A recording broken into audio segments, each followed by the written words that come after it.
दोस्तों नमस्कार, मैं अनुज आप सभी का स्वागत करता हूं शिवालिक ऑनलाइन क्लासेस में। दोस्तों आज HP JBT टैट 2020 का एग्ज़ाम कंडक्ट हुआ है और वही पेपर मैं आपके साथ आज डिस्कस करने जा रहा हूं। सामान्य ज्ञान का पोर्शन अभी मैं डिस्कस करूंगा दोस्तों। इसके अलावा जो दूसरे टॉपिक्स हैं उन पे भी हम वीडियोस बनाएंगे। इससे पहले कि मैं ये पेपर डिस्कस करूं दोस्तों, मैं आपको बता दूं कि हमने इससे पहले HP JBT टैट पुरानी परीक्षाएं जो हुई हैं वो पेपर आपके साथ डिस्कस किए हैं।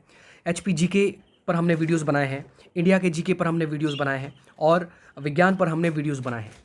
इस एग्ज़ाम में जो आज किया गया है, इसमें अगर आप ध्यान से अगर हमारे वीडियोस फॉलो करते हैं या हमारा जो चैनल को रेगुलर देखते हैं तो आप देखेंगे कि अधिकांश सवालों को हम ऑलरेडी डिस्कस कर चुके हैं। तो चलिए आप लोगों का ज़्यादा समय ना लेते हुआ इस पेपर को डिस्कस करते हैं और देखते हैं आज का पहला सवाल। आज का पहला सवाल है दोस्तों कि प्लास्टर ऑफ पेरिस का रासायनिक सूत्र। Option A CaSO4 2H2O, option B माफ़ कीजिएगा option A CuSO4 2H2O, option B CaSO4 H2O, option C CaSO4 3/2 H2O, option D CaSO4 half H2O। और इस सवाल का जो सही जवाब है दोस्तों वो है option D CaSO4 half H2O। ये जो है प्लास्टर ऑफ पेरिस का रासायनिक नाम है। इसे हम कैल्शियम सल्फेट हेमीहाइड्रेट कहते हैं। अगर विज्ञान के वीडियोस आपने देखे हों हमारे, मैंने आपको उसमें बताया था कि जो प्लास्टर ऑफ पेरिस है दोस्तों, ये जिप्सम को गर्म करने पर बनाया जाता है। जिप्सम को जब गर्म किया जाता है दोस्तों तो हमें प्राप्त होता है प्लास्टर ऑफ पेरिस। चलिए नेक्स्ट क्वेश्चन देखते हैं। जल स्थलचर कौन सा है? ऑप्शन ए मेंढक, ऑप्शन बी तारा मछली, ऑप्शन सी विद्युत किरण, ऑप्शन डी ऑक्टोपस। और इस सवाल का जो सही जवाब है दोस्तों वो है ऑप्शन ए। मेंढक जो है एक जल स्तर जीव है, यानी कि मेंढक एक एम्फीबियन जीव है दोस्तों। एम्फीबियन या फिर जल स्तर जीव वो होते हैं दोस्तों जो ज़मीन में और पानी में दोनों में रह सकते हैं। तो मेंढक जो है, मेंढक में जो श्वसन सांस लेने के लिए मेंढक में गिल्स भी होते हैं दोस्तों और मेंढक में फेफड़े भी होते हैं। तो इसी वजह से मेंढक ज़मीन पर भी आसानी से रह सकता है और पानी में भी आसानी से रह सकता है। तो जल स्थलचर जो है वो मेंढक है। नेक्स्ट सवाल देखिए। मानव में ध्वनि की श्रवणता का परिसर क्या है? ऑप्शन ए 20 हर्ट्ज से 200 हर्ट्ज, ऑप्शन बी 20 हर्ट्ज से 2000 हर्ट्ज, ऑप्शन सी 20 हर्ट्ज से 2 हर्ट्ज, ऑप्शन डी 20 हर्ट्ज से 20,000 हर्ट्ज तक। और इस सवाल का जो सही जवाब है वो है ऑप्शन डी 20 हर्ट्ज से 20,000 हर्ट्ज तक मानव में ध्वनि की श्रवणता है दोस्तों। जो साउंड वेव्स हैं, मैंने आपको बताया था, ये तीन तरह की होती हैं। एक होती हैं दोस्तों पराश्रव्य तरंगे, एक होती है अपश्रव्य तरंगे और एक होती है श्रव्य तरंगे। जो श्रव्य तरंगे होती हैं दोस्तों, उनकी जो आवृत्ति होती है वो 20 हर्ट्ज से 20,000 हर्ट्ज तक की होती है और मानव इन्हें सुन सकता है। इसके अलावा जो अपश्रव्य तरंगे जो 20 हर्ट्ज से कम होती है दोस्तों, उन्हें हम अपश्रव्य तरंगे कहते हैं, उन्हें इंसान नहीं सुन सकता। और 20,000 हर्ट्ज से जो ज़्यादा आवृत्ति की तरंगें होती हैं उन्हें हम पराश्रव्य तरंगे कहते हैं, इंसान इन्हें भी नहीं सुन सकता। चलिए नेक्स्ट क्वेश्चन देखते हैं। नेक्स्ट क्वेश्चन है दोस्तों, सांची का स्तूप किसने बनवाया? Option A Ashoka, option B Chandragupta, option C Samudragupta, option D Sikandar. और इस सवाल का जो सही जवाब है दोस्तों वो है ऑप्शन ए, अशोक ने शांति स्तूप बनाया है दोस्तों। ऑप्शन ए जो है अशोक ने शांति स्तूप बनाया है। चंद्रगुप्त जो है, चंद्रगुप्त यदि मैं इसे चंद्रगुप्त मौर्य लिखता हूँ तो ये मौर्य साम्राज्य के संस्थापक है दोस्तों। मौर्य साम्राज्य के संस्थापक हैं चंद्रगुप्त मौर्य। चलिए अगला सवाल देखते हैं। चींटी के डंक में कौन सा अम्ल पाया जाता है? ऑप्शन ए लैक्टिक अम्ल, ऑप्शन बी सिट्रिक अम्ल, ऑप्शन सी फार्मिक अम्ल, ऑप्शन डी एसिटिक एसिड यानी कि एसिडिक अम्ल। और इस सवाल का जो सही जवाब है दोस्तों वो है ऑप्शन सी फार्मिक अम्ल जो है, यानी कि फार्मिक एसिड जो है ये चींटी के डंक में पाया जाता है। मधुमक्खी के डंक में भी फार्मिक अम्ल ही पाया जाता है। लैक्टिक अम्ल दोस्तों दूध में पाया जाता है, खट्टे दूध में पाया जाता है लैक्टिक अम्ल। सिट्रिक अम्ल जो है ये नींबू में पाया जाता है या खट्टे फलों में पाया जाता है सिट्रिक अम्ल। और एसिटिक अम्ल दोस्तों ये सिरके में पाया जाता है। सिरका यानी कि जो विनेगर होता है उसमें पाया जाता है एसिटिक एसिड।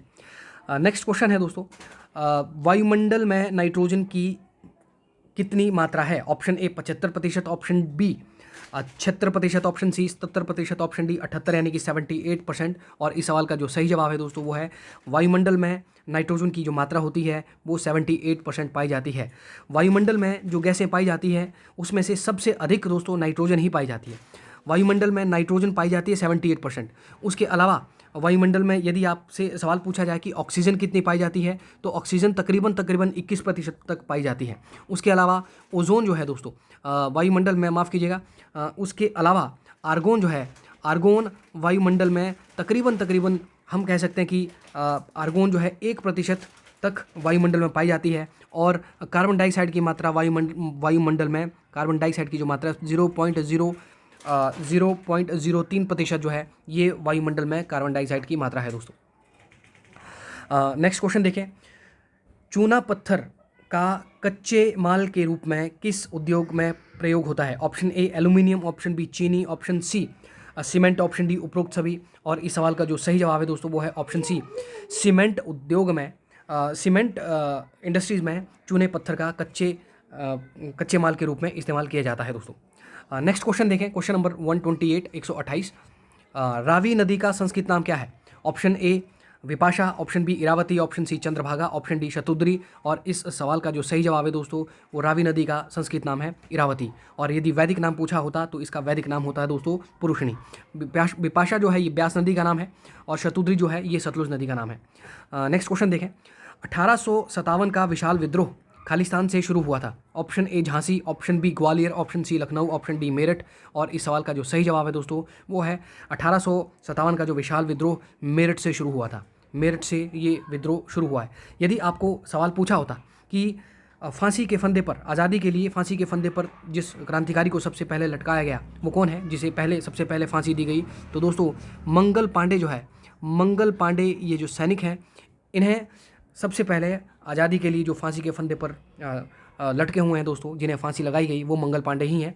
इन्हीं ने जब अपने एक सीनियर के खिलाफ विद्रोह कर दिया, तो बगावत कर दी, तो यहीं से ये 1857 का विद्रोह शुरू हुआ था। अगला सवाल देखते हैं दोस्तों। नेक्स्ट क्वेश्चन है, विश्व पृथ्वी दिवस कब मनाया जाता है? ऑप्शन ए 5 सितंबर, ऑप्शन बी 22 अप्रैल, ऑप्शन सी 22 मार्च, ऑप्शन सी 23 मार्च, ऑप्शन डी 14 नवंबर। और इस सवाल का जो सही जवाब है दोस्तों वो है ऑप्शन बी, 22 अप्रैल को मनाया जाता है विश्व पृथ्वी दिवस, यानी कि वर्ल्ड अर्थ डे मनाया जाता है 22 अप्रैल को। और 22 मार्च को दोस्तों मनाया जाता है जल दिवस।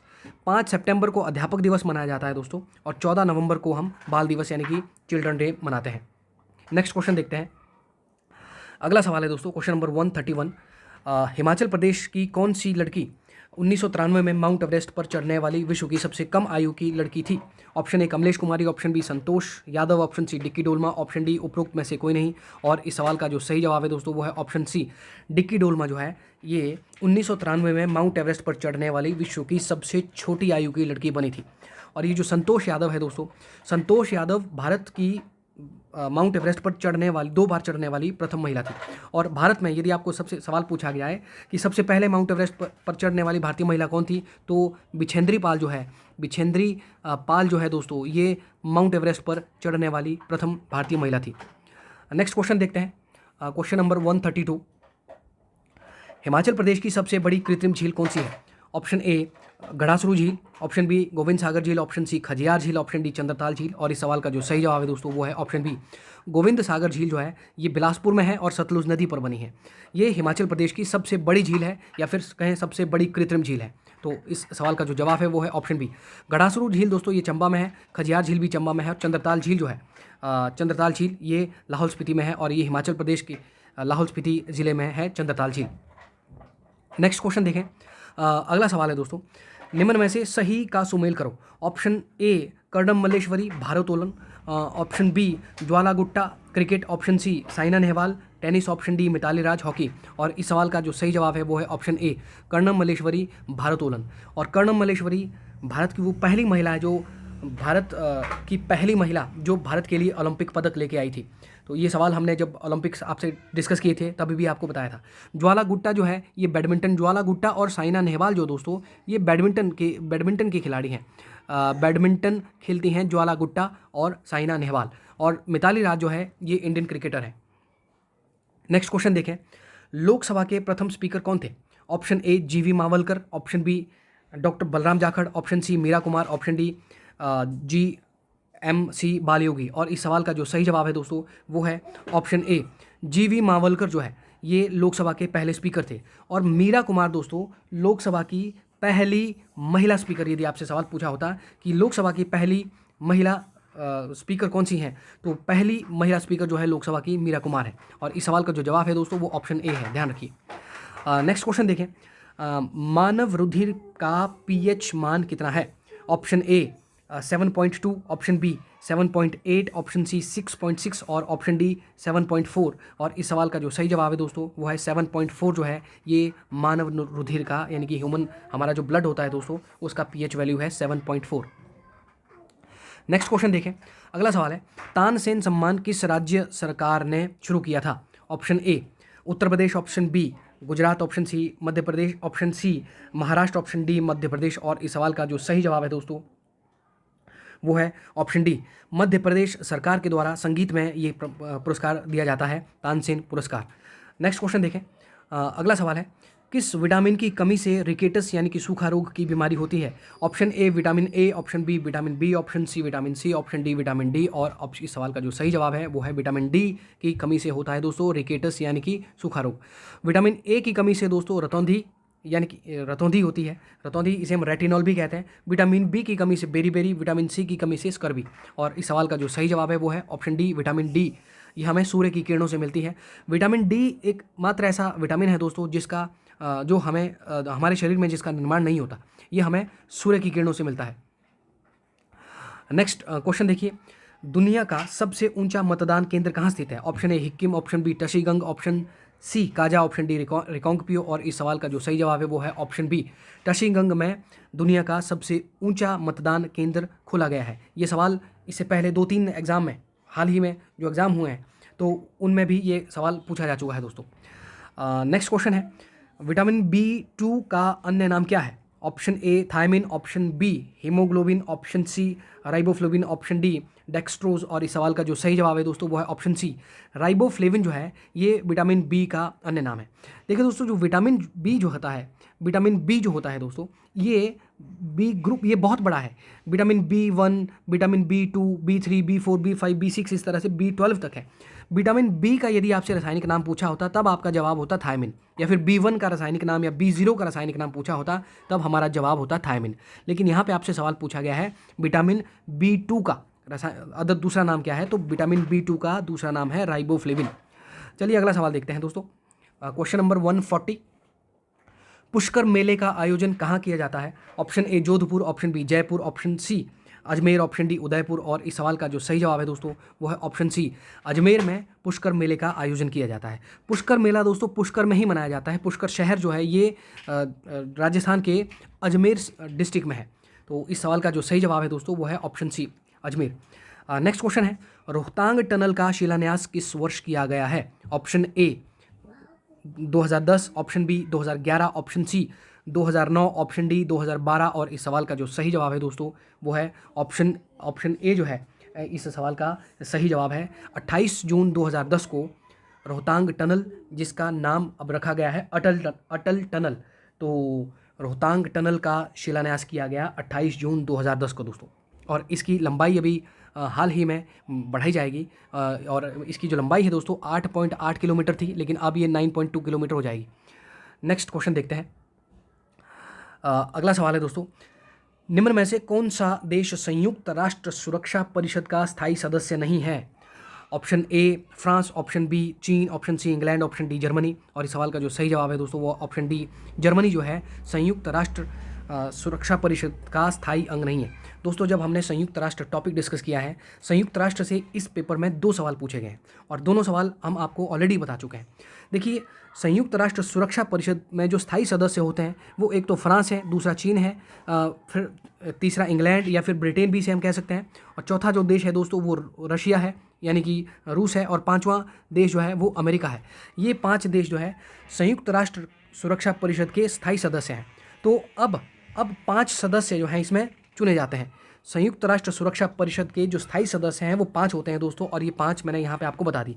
तो जर्मनी जो है, यहाँ पे आपसे सवाल पूछा गया है संयुक्त राष्ट्र सुरक्षा परिषद का स्थायी अंग नहीं है, तो अपना जो जवाब है वो है ऑप्शन डी।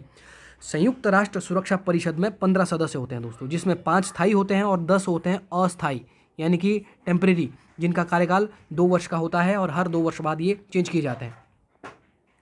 नेक्स्ट सवाल देखें।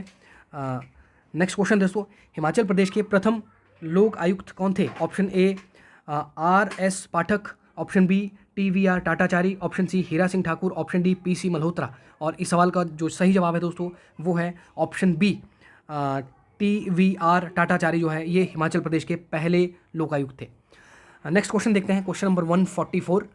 संयुक्त राष्ट्र की सुरक्षा परिषद में स्थायी सदस्यों की संख्या कितनी है? Option A 5, option B 10, option C 15, option D 20। अभी अभी मैंने आपको बताया दोस्तों, संयुक्त राष्ट्र सुरक्षा परिषद के स्थायी सदस्यों की संख्या 5 है। अगला सवाल देखते हैं। नेक्स्ट क्वेश्चन है, सेल्सियस और फ़ारेनहाइट किस तापमान पर बराबर होते हैं? Option A -30 degree Celsius, option B -40 degree Celsius, option C -45 degree Celsius, option D -50 degree Celsius. और इस सवाल का जो सही जवाब है वो है -40 डिग्री सेल्सियस पर फ़ारेनहाइट और टेम्परेचर यानी कि तापमान जो है बराबर होते हैं। नेक्स्ट क्वेश्चन देखें दोस्तों। अगला सवाल है, CNG का पूर्ण विस्तार है, यानी कि जो CNG जो है इसका फुल फॉर्म क्या है? और इसका जो फुल फॉर्म है दोस्तों option D compressed natural gas जो है CNG का पूरा नाम है। CNG जो है हम जो गाड़ियों में इस गैस का इस्तेमाल किया जाता है दोस्तों, आजकल गाड़ियों में ईंधन के रूप में CNG का इस्तेमाल किया जाता है। अगला सवाल देखिए, सांभर झील कहाँ है? Option A Rajasthan, option B Jammu Kashmir, option C Kerala, option C Orissa, option D Kerala. और इस सवाल का जो सही जवाब है दोस्तों वो है ऑप्शन ए सांभर झील जो है ये राजस्थान में है। नेक्स्ट देखते हैं दोस्तों, क्वेश्चन नंबर 148। हिमालय पर लाल छाया के लेखक कौन है? Option A Shanta Kumar, option B Karam Singh, option C Lalchand Prarthi, option D Jagmohan Balokhra. और इस सवाल का जो सही जवाब है दोस्तों वो है ऑप्शन ए शांता कुमार ने लिखी है पुस्तक हिमालय पर लाल छाया। कल मैंने आपके साथ जो JBT टेट का पेपर डिस्कस किया था उसमें 2 किताबें पूछी गई थी और उस समय भी मैंने आपको ये बताया था। इससे पहले हिमाचल GK का जो हम आपके साथ ऑलरेडी जो वीडियो डिस्कस कर चुके हैं दोस्तों, उनमें भी ये बातें मैं आपको ऑलरेडी बता चुका हूँ। चलिए अगला सवाल देखते हैं। नागासाकी और हिरोशिमा पर परमाणु बम कब गिराया गया था? Option A 1940, option B 1942, option C 1945, option D 1948। और इस सवाल का जो सही जवाब है दोस्तों वो है ऑप्शन सी 1945 पर 6 अगस्त। देखिए दोस्तों, 6 अगस्त को हिरोशिमा और 6 अगस्त को हिरोशिमा और 9 अगस्त को नागासाकी पर बम गिराया गया था। 6 अगस्त 1945 और 9 अगस्त 1945 को ये बम गिराए गए थे जब सेकेंड वर्ल्ड वार चला दोस्तों 1939 से 1945 तक। और इस विश्व युद्ध के जब अंत हो रहा था तो उस समय जापान के 2 शहरों पर नागासाकी और हिरोशिमा पर ये परमाणु बम गिराए गए थे। तो 1945 इसका सही जवाब है। अगला सवाल देखें, भारत के मुख्य चुनाव आयुक्त कौन है? Option A Naveen Kumar, option B Achal Kumar, option C Sunil Arora, option D Om Prakash. और इस सवाल का जो सही जवाब है दोस्तों वो है ऑप्शन सी सुनील अरोड़ा जो है ये भारत के मुख्य चुनाव आयुक्त हैं, यानी कि चीफ इलेक्शन कमिश्नर जो है ये भारत के हैं सुनील अरोड़ा। तो दोस्तों इस वीडियो में इतना ही। अब हम इसके बाद हम हिंदी का और इंग्लिश जो दूसरे टॉपिक हैं वो पेपर आपके साथ डिस्कस करेंगे। ये वीडियो पूरा देखने के लिए आपका धन्यवाद दोस्तों। यदि आपको ये वीडियो पसंद आया हो तो आप इस वीडियो को लाइक करें, कमेंट करें, शेयर करें दोस्तों। इसे ज़्यादा से ज़्यादा शेयर करें ताकि जिन लोगों ने ये एग्ज़ाम दिया है HPJBT टेट का, उन लोगों तक ये पेपर पहुँचे दोस्तों। यदि अब तक आपने हमारा चैनल सब्सक्राइब नहीं किया तो आप हमारे चैनल को सब्सक्राइब करके हमसे जुड़ सकते हैं दोस्तों। आप लोगों का ये वीडियो पूरा देखने के लिए बहुत बहुत धन्यवाद, हमसे जुड़ने के लिए बहुत बहुत धन्यवाद दोस्तों। यूँ ही आप हमारे साथ बने रहिए, फिर अगले वीडियोज़ में आपसे मुलाकात होगी। तब तक के लिए नमस्कार, जय हिंद, जय भारत।